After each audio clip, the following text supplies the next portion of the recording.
Merci de nous rejoindre pour le dernier débat de cette grande soirée spéciale législative que vous propose ce soir donc France 3 Bretagne et France Bleu. Valérie Lenigène de la rédaction de France Bleu Brésil est revenue pour m'accompagner. Bonsoir Valérie.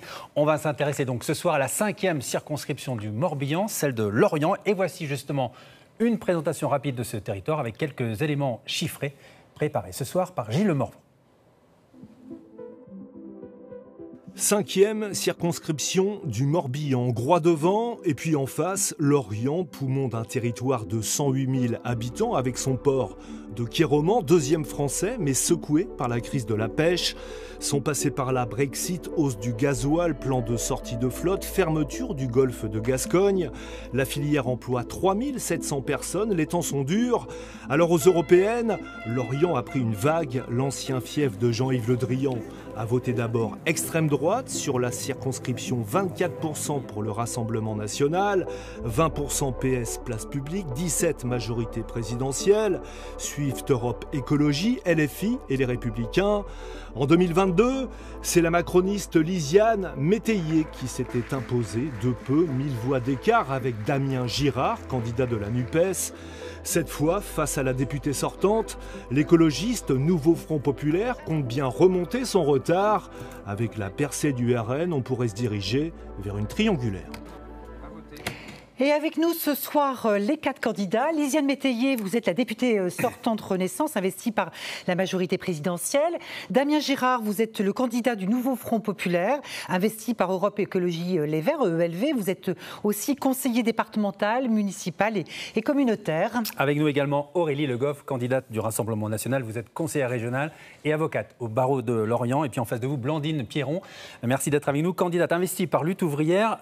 Vous étiez déjà candidate sur cette circonscription aux dernières législatives en 2022. Vous êtes auxiliaire d'éducation, vous accompagnez les élèves handicapés au sein des écoles. Oui. Alors, elle sera justement pour vous la première question que l'on va poser pour ce débat, une question politique. Lutte ouvrière a investi dans de bon nombre de circonscriptions bretonnes des candidats. Pourquoi? Une question toute simple. Pourquoi vous n'avez pas rejoint le Front populaire, représenté ici par Damien Girard? Alors, on s'est effectivement présenté dans toutes les circonscriptions bretonnes, car nous souhaitons, on l'a fait pour que les travailleurs puissent défendre leurs intérêts. Ils ne sont pas défendus par le Front populaire, alors, selon vous si vous voulez, nous, on se présente contre Macron et le Rassemblement national, hein, notamment le Rassemblement national qui divise les travailleurs.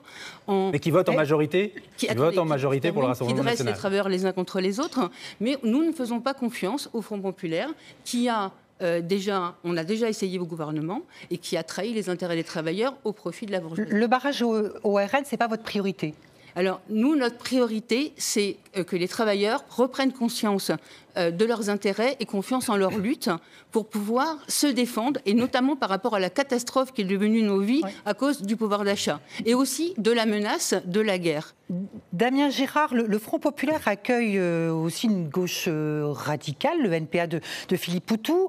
Il y a la France insoumise qui pose question, qui peut même inquiéter certains électeurs de gauche plus modérés. Qu'est-ce que vous leur dites quand vous les rencontrez sur les marchés? Simplement que toute la gauche est réunie, ou quasiment. Et qu'on va effectivement du Parti socialiste, de Raphaël Glucksmann à France insoumise, et que cette gauche, elle a su s'unir dans un moment qui est extrêmement important, puisque c'est la continuité de notre République qui est en jeu, avec la possibilité... Il n'y a pas un TSM aujourd'hui, tout sauf Mélenchon? Non, je ne crois pas. Et clairement, il faut aussi se dire que le Premier ministre qui rassemblera l'ensemble de la gauche, le nouveau Front populaire, sera celui qui sera capable d'être suffisamment consensuel. Et aujourd'hui, Jean-Luc Mélenchon n'apparaît pas comme ce Premier ministre-là.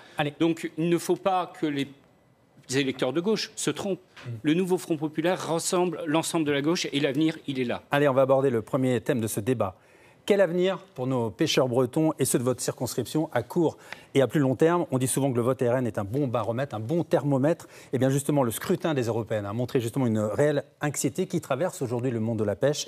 Première inquiétude à laquelle il faudra répondre très rapidement, le poids de la facture carburant dans les trésoreries de chaque armement. Je vous propose d'écouter justement ce témoignage, celui de Jérémy Margollet, un pêcheur que nous avons interrogé il y a plusieurs semaines à l'occasion de l'émission Réseau Enquête diffusée sur France 3. On l'écoute. Parce que quand on part le lundi matin, juste le fait de sortir le bateau, on part pour la semaine pour bosser, on est obligé au moins de gagner 10 000 euros. Rien que pour le gasoil. Avant de pouvoir dire, on rembourse un emprunt du bateau et on paye les gars. C'est 40 000 euros par mois à peu près de carburant? Au moins 40 000 euros. La facture, elle a augmenté de combien ces dernières années concernant ce gasoil? Bah, elle a doublé, largement doublé. Largement doublé. Voilà, ça a doublé. Lisiane Métayer, pour la majorité présidentielle, l'aide du gouvernement de 20 centimes par litre de carburant s'arrête dimanche. Est-ce qu'il faut aller au-delà?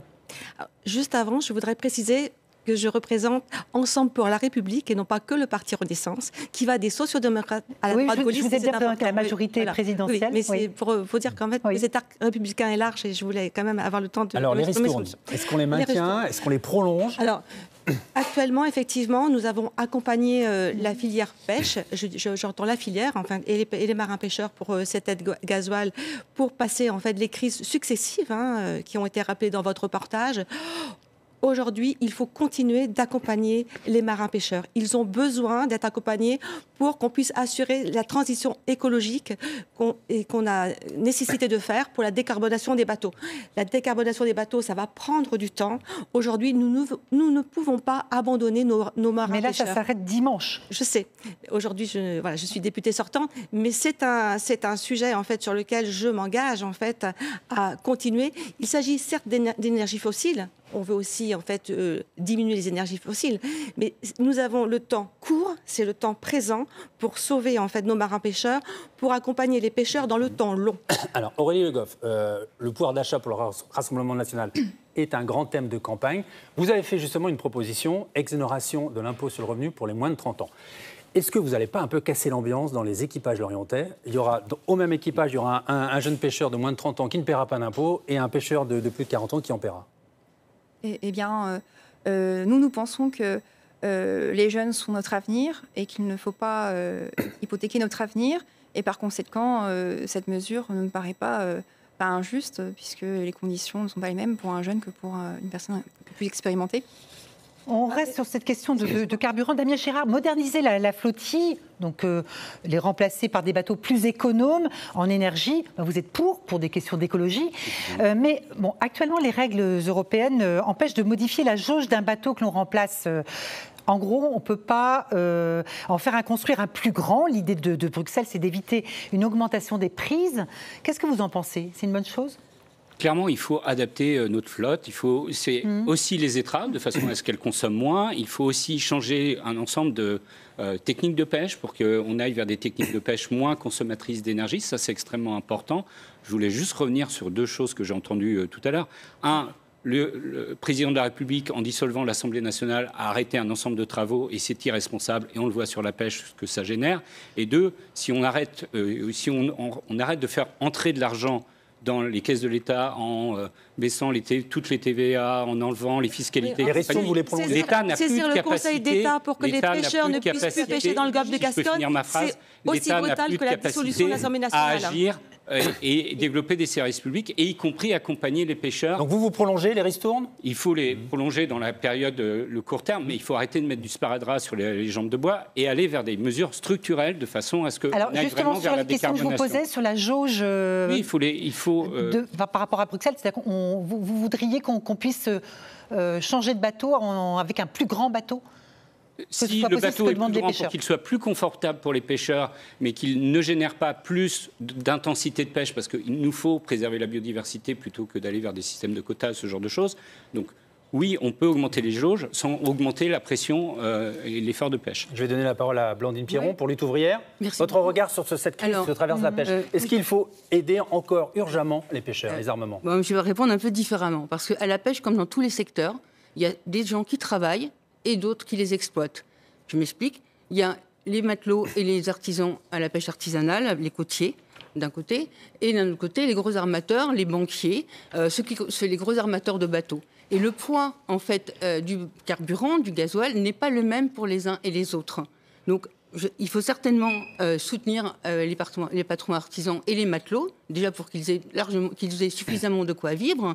Mais en revanche, je veux dire, il y en a qui en profitent. Si vous voulez, alors, on a compris que vous étiez pour un rééquilibrage. Un autre dossier. Non, je ne suis pas pour un rééquilibre. Je suis pour que ceux qui travaillent dirigent la société. Mais vous voulez plus de patrons de pêche? Non, vous voulez plus de patrons de pêche? Mais non, les patrons de pêche, ils travaillent. Les pêcheurs. Mais c'est eux qu'on aide, non, aujourd'hui? Comment? C'est eux, ce sont les responsables des armements. C'est pas la pêche que vous aidez aussi, qui emploie 200 marins?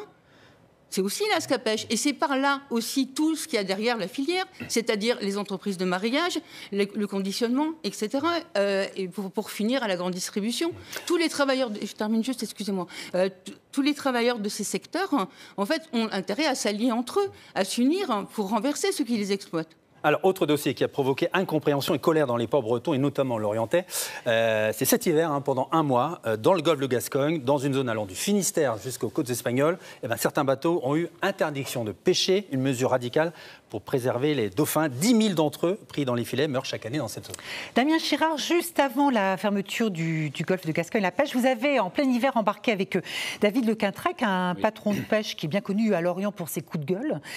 France Bleu était aussi à bord, peut témoigner que vous avez été bien malade. Est-ce que ça vous a amené à échanger avec lui et est-ce que du coup vous souhaitez qu'on arrête ces suspensions de pêche ? Oui, effectivement, si on veut comprendre ce que sont le quotidien de ce type de métier, et notamment des pêcheurs, je pensais que c'était extrêmement important d'embarquer et de faire une marée avec un pêcheur, et donc je l'ai fait avec David Lequintrec. Depuis le départ, et je l'ai toujours dit, moi je considère que l'arrêt de pêche pour les cétacés est une erreur parce que ça met en danger l'ensemble de la filière, notamment la filière aval, mais comme la filière amont en réalité. Et donc il nous faut trouver des solutions qui en même temps préservent la biodiversité parce qu'on doit préserver les espèces et notamment les cétacés, les populations de cétacés, et en même temps préserver l'activité pêche et tout ce qui va avec. Donc il faut qu'on trouve des solutions en mettant les pêcheurs au milieu du sujet, tout en écoutant les scientifiques. Il est hors de question de dire aussi qu'il n'y a pas de problème avec les populations de cétacés. En réalité, il y en a. Alors Aurélie Le Goff, justement, sur cette interdiction de pêche dans le golfe de Gascogne, vous la maintenez parce qu'il est question de la renouveler pour 2025. Est-ce que vous la maintenez ou pour vous, ce sont des contraintes qu'il faut désormais absolument abolir ? Alors, la décision du Conseil d'État est symbolique de l'offensive donc incessante du lobbying écologiste sur les pêcheurs qui sont déjà soumis à de lourdes contraintes administratives et environnementales. On a effectivement eu une interdiction de pêcher dans le golfe de Gascogne pour préserver les dauphins de toute pêche accidentelle.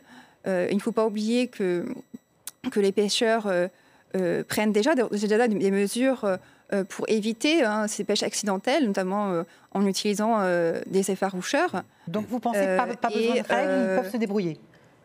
C'est pas suffisant. C'est-à-dire que voit bien.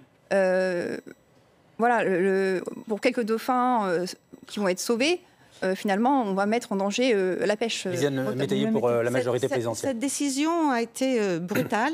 On parlait de brutalité pour la dissolution. Cette décision a été brutale. J'ai eu les marins-pêcheurs qui m'ont appelé pendant les fêtes.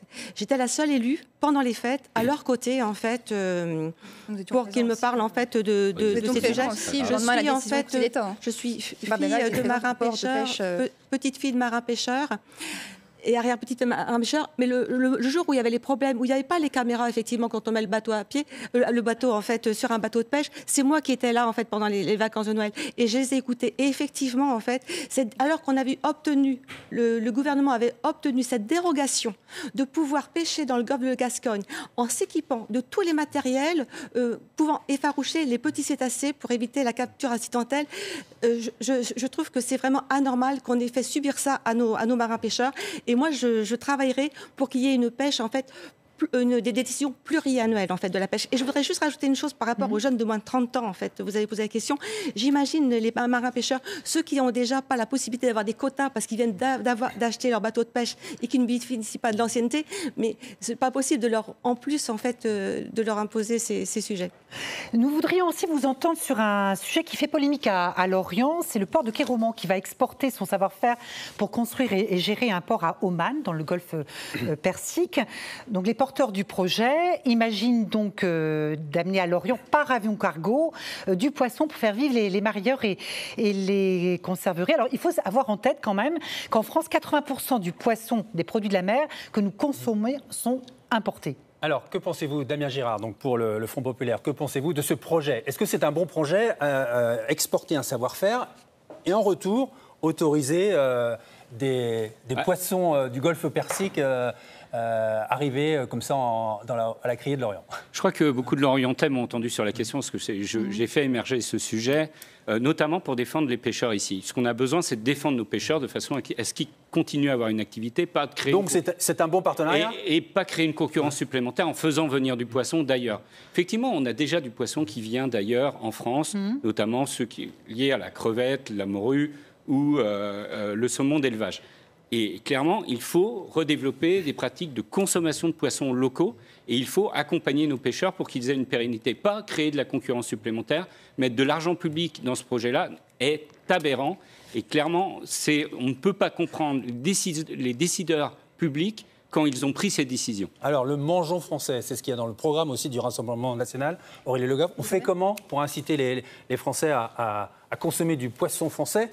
Ils regardent leur porte-monnaie aussi. Ça coûte cher aujourd'hui. Eh bien, on soutient les pêcheurs, notamment en leur accordant des avantages fiscaux sur le carburant qui représente quand même une grande les consommateurs, comment on fait? Et de toute façon, si le coût de production est moins élevé, évidemment, les consommateurs seront les premiers à en bénéficier. Il y a des instituts qui se sont Métayer pour la majorité présidentielle, tels que Bresmer, en fait, justement pour que les consommateurs aient un autre comportement. Ils consomment aussi des poissons en fait de nos côtes plutôt que d'aller en fait chercher en fait des poissons à l'importation. Certes, on en a besoin pour notre souveraineté alimentaire. Vous l'avez rappelé, 80% viennent d'exportation de poissons, d'importation de poissons. Mais alors, je voudrais vous parler de Kéromane puisque c'est le sujet. Oui. En 30 secondes, même pas.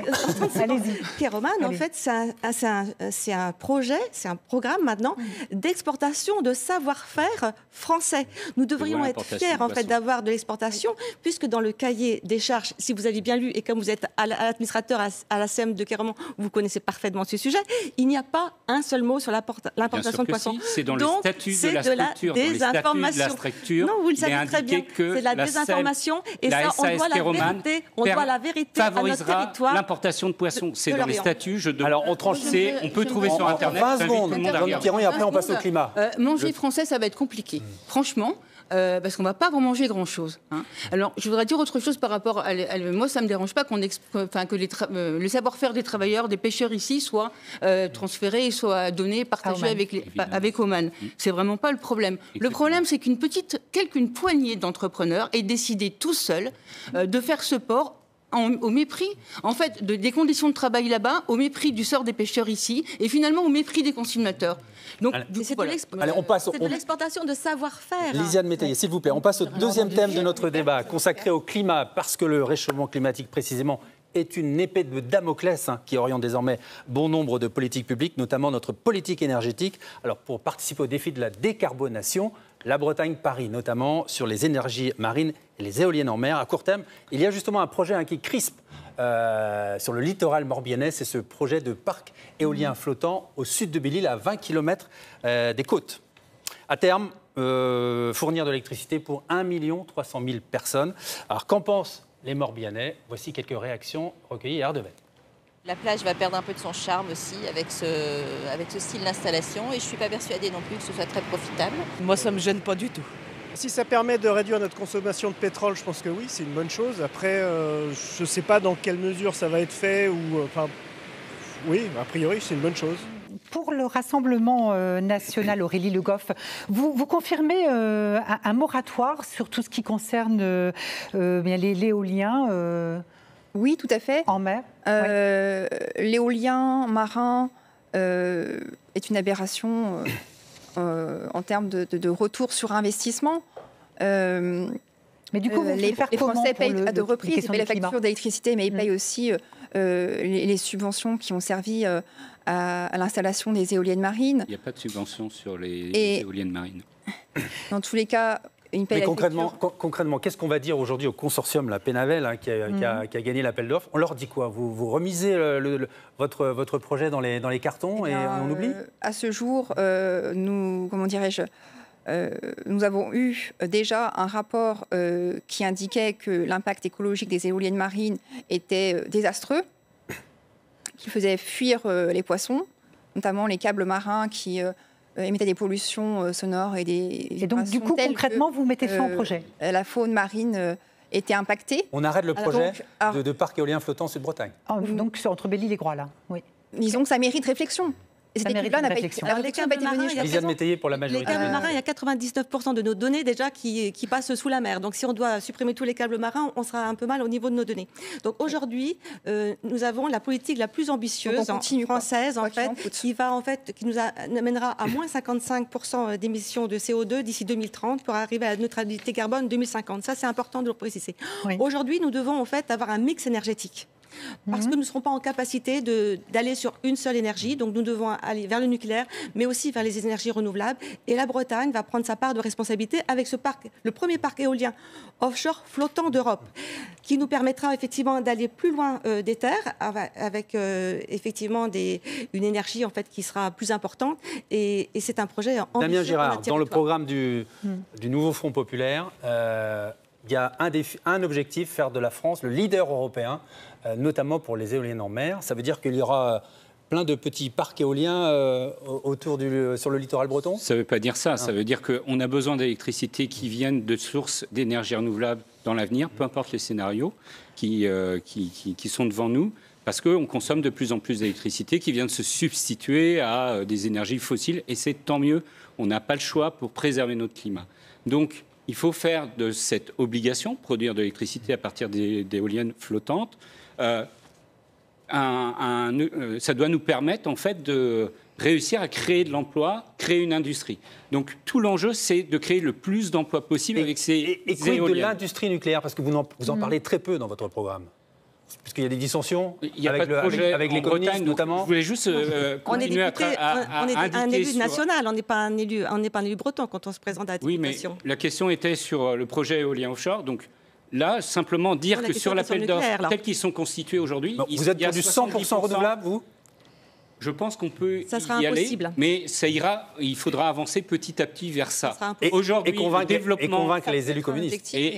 Exactement. Et donc, on doit avoir du débat sur quels sont les coûts des différents types de modes de production et le temps qu'il faut pour le déployer. Aujourd'hui, les énergies renouvelables, c'est la capacité à déployer très fort et très vite de l'électricité renouvelable. Blandine Pierron pour Lutte ouvrière, rapidement sur les éoliennes en mer. Et moi, je crois qu'on ne peut pas faire confiance au système capitaliste pour protéger la planète. En fait, les capitalistes se moquent autant de la planète que des hommes, autant du climat que des hommes. Donc, ce que je voulais dire par rapport aux éoliennes précisément, c'est qu'en fait, le choix des éoliennes, il n'a pas été décidé par rapport au climat. Il a été décidé pour savoir à qui ça rapporte. Un exemple, il y a des éoliennes en fait à Saint-Brieuc. Il y en a 31. Enfin non, il y en a 31, mettons. En fait, ces éoliennes-là, elles coûtent plus cher. L'électricité qui est produite est plus chère que celle qui est produite par des centrales nucléaires. Ça veut dire que qui va payer la facture? À mon avis, c'est les consommateurs. Allez, on poursuit. Un monde bas carbone, c'est aussi une révolution. Regardez, on vous propose une image pour continuer sur le climat. Regardez notre image. Dans nos moyens de déplacement, la voiture électrique qui commence lentement, mais sûrement à rentrer dans nos choix d'achat. Ici en Bretagne, c'est le groupe Bolloré qui croit en cette filière. Le site d'Erguigabéric, près de Quimper, va ouvrir une unité de recherche-développement pour la nouvelle génération de batteries électriques. Le ministre de l'économie, Bruno Le Maire, est venu au printemps sur place. 250 créations d'emplois, parmi lesquelles 150 chercheurs. Aurélie Le Goff, vous nous confirmez que vous êtes contre la fin des voitures à moteur thermique d'ici 2035. Vous êtes donc la candidate du Rassemblement national. Oui, tout à fait, puisque malgré vous n'applaudissez pas cette filière qui est peut-être en train de se créer en Bretagne? Alors, que modérément. Je m'explique. Le prix des véhicules électriques, malgré les aides publiques, reste vraiment rédhibitoire pour la grande majorité des Français. Beaucoup de Français n'auront pas les moyens d'acheter un véhicule électrique, malheureusement. Nous avons mis dans un programme un véhicule à 100 € par mois en fait, de leasing. Peut-être, mais beaucoup ne pourront pas y accéder, malheureusement. Les justement pour la majorité présidentielle. Voilà. Vous voulez continuer sur cette incitation ciblée, le leasing social? J'ai été membre de la commission spéciale Industrie verte qui a porté le projet de loi Industrie verte justement pour la décarbonation de notre industrie. Donc c'est une filière importante pour la France, pour notre territoire, mais ça ne sera pas uniquement cette filière. Elle est aussi pour le temps court, parce qu'aujourd'hui, si nous voulons en fait limiter l'énergie fossile, nous devons tout de suite pouvoir utiliser les véhicules électriques pour ensuite prévoir d'autres types d'énergie. Damien Girard, pour le Front populaire. Vous parlez très peu de la voiture individuelle aussi dans votre programme. La voiture électrique, c'est pas trop votre truc? La voiture électrique, si, il en faut, parce qu'en termes de bilan carbone, sur le cycle global, c'est 2 fois moins de carbone qu'un véhicule thermique. Et d'ailleurs, rester dans le thermique, c'est rester dépendant du Moyen-Orient et de la Russie pour importer en faisant en sorte qu'on importe de l'énergie. À court terme, simplement, on ne peut pas dire qu'on va passer sur les 35 millions de véhicules aujourd'hui, voitures individuelles en thermique et en électrique, parce que ça comporte d'autres problèmes. Il faut aussi développer les alternatives, les transports en commun. C'est pour ça qu'on propose une TVA à tarif réduit et aussi tous les modes doux. Aurélie Le Goff, le Rassemblement national, on vous entendait dire non. Oui. Alors, à court terme, on ne peut pas imposer aux gens de passer aux véhicules électriques. Faut les accompagner. Le mieux, oui, en fait, même avec un accompagnement, vous savez, pour beaucoup de gens, beaucoup de Français, c'est difficile. Ils ne peuvent pas acheter un véhicule à plus de 2 000 €, par exemple. Blandine Pierron, la question, c'est qu'il faut absolument que les transports collectifs soient développés. Parce qu'en fait, ce n'est pas possible que ce soit une voiture électrique ou une voiture diesel. De toute façon, on ne peut plus mettre de l'essence dedans. Alors, ce n'est pas la peine de faire de la démagogie. Il faut très bien varier le mix énergétique et proposer l'hydrogène ou l'éthanol, par exemple. Ce qui est plus cher que les autres carburants en réalité. Le prix aux effets fuel, ça coûte 700 €. Et ça permet aussi de... Pourquoi les transports collectifs se sont dégradés en fait sous la gauche et sous Macron? Ils n'ont pas arrêté de se dégrader. Donc en fait, c'est pour ça qu'il faut que... Le problème, on parle tout le temps d'écologie, tout ça, de climat. Non, on a travaillé sur les transports collectifs avec le service régional métropolitain et qui va être mis en place maintenant avec l'État et la région. Aujourd'hui, c'est un service, c'est du Comment concret. On fait quand on ne peut pas mettre de l'essence dans sa voiture pour aller travailler? Je viens vous dire que là, on vient de mettre le service comment on fait aujourd'hui, pas demain? Le débat entre Lisiane Métayer de la majorité présidentielle et Blandine Pierron de Lutte ouvrière. Alors, juste, il nous reste 2 minutes avant de conclure ce débat. Je voudrais terminer avec une dernière image. Regardez, c'est ce qu'on voit de plus en plus souvent pendant la saison estivale, l'arrivée de paquebots de croisière dans les ports bretons.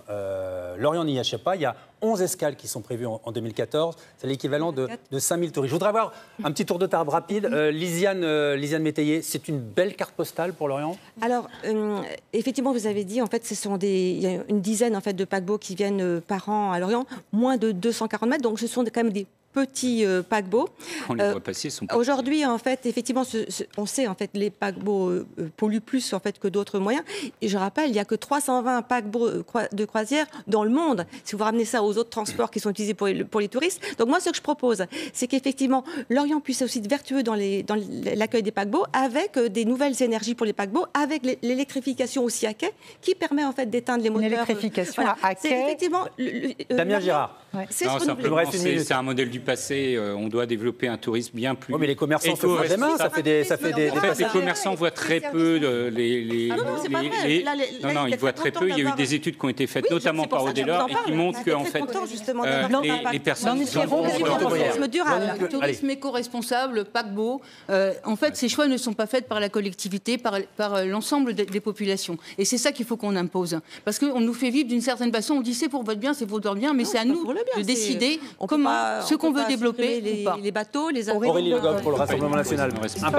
Des paquebots qui font escale à Lorient, pourquoi pas? Non. A priori non, sauf erreur de ma part, c'est un non-sens écologique. Quand on voit les épaisses fumées jaunes qui s'échappent des bateaux, on peut se poser la question de l'empreinte carbone. Et c'est un non-sens économique, puisqu'en fait, tous les services sont justement offerts par le bateau. Du transport maritime passe par la mer. Pas du tout à l'économie locale. Merci à tous les 4 d'avoir répondu à notre invitation. C'est la fin de cette soirée spéciale législative en Bretagne, que vous pouvez revoir évidemment sur notre site web, sur France 3 Bretagne. On vous donne rendez-vous bien sûr dimanche soir pour la grande soirée du premier tour, à suivre sur France Bleu.